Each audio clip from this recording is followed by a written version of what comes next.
Olá, telespectador. Estamos aqui para mais um programa Direito na TV. Sempre lembrando que o programa Direito na TV é uma iniciativa do curso de Direito, de aproximação do curso com a comunidade. O nosso convidado de hoje é o Dr. André Bermudes, que é delegado de polícia. E nós vamos seguir aqui na continuidade dos programas que a gente está fazendo sobre a discussão da legalização da droga.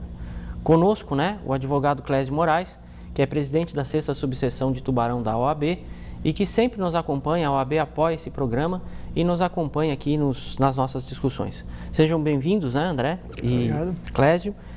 E seguindo, André, naquela perspectiva de discussão da questão da legalização das drogas, eu queria ver contigo assim, a tua opinião em relação às consequências que essa legalização pode trazer, a visão de dentro da polícia, tu como policial. Entendo. Normalmente o pessoal, quando pretende ouvir um policial, que quer ouvir um policial sobre o assunto, já imagina que a posição vai ser aquela severa, dizendo não, drogas, legalização das drogas jamais, nós temos que recrudescer o tratamento penal, temos que aparelhar a polícia, temos que ir atrás do traficante. E, na verdade, esse é um discurso todo que a gente tem que refletir melhor, Inclusive, a questão do uso da droga e da legalização da droga como um todo tem que ser refletida. Nós temos no mundo algumas experiências interessantes com relação à liberação do uso da droga. Nós temos aí a Holanda, que libera, tem as coffee shops, onde agora feito o Uruguai uso, recentemente. Recentemente.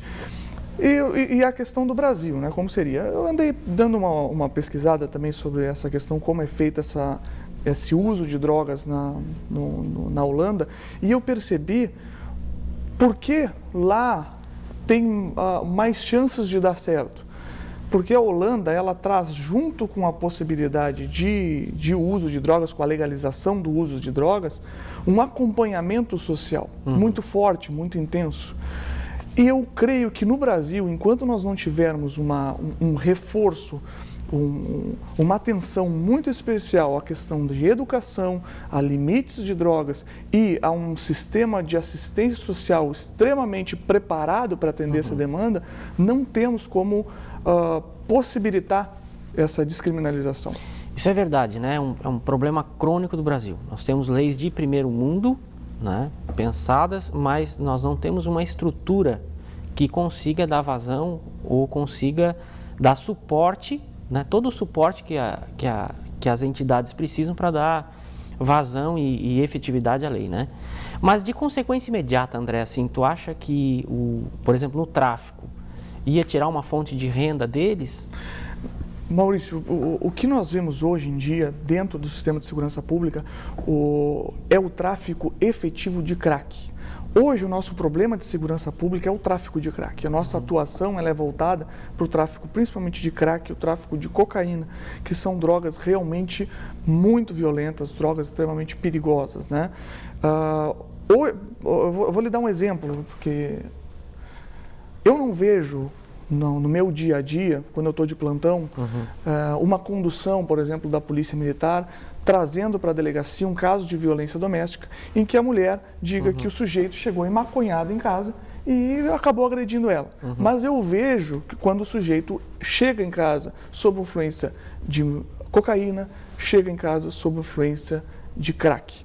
Aí sim, nós temos uma droga mais violenta, uma droga que vai ensejar, inclusive, consequências, outros crimes praticados. A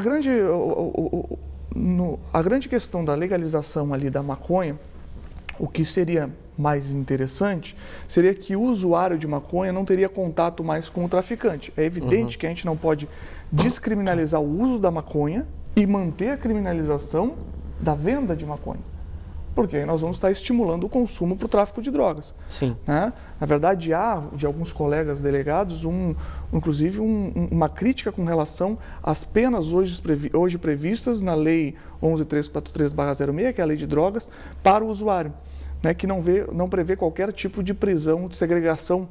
É que hoje está criminalizado, mas está despenalizado. Exatamente. Na realidade, a pena ela virou uma pena mais alternativa. Exato, a pena é uma admoestação verbal pelo juiz, é uma prestação de serviço à comunidade ou um acompanhamento em curso educativo sobre os efeitos das drogas. Então, etc. pena existe, mas a pena é uma pena alternativa. Exatamente. Né? Seria uma pena mais branda, não aquela pena de restrição. Ele não vai à prisão, né? Ele não é levado ao cárcere. Né? Chegando a um contrassenso, né? Porque o traficante tem uma pena pesada e o usuário não. Então, há quase que um incentivo ao consumo, porém, tu vai ter que comprar de um traficante. Né? Exato, exato.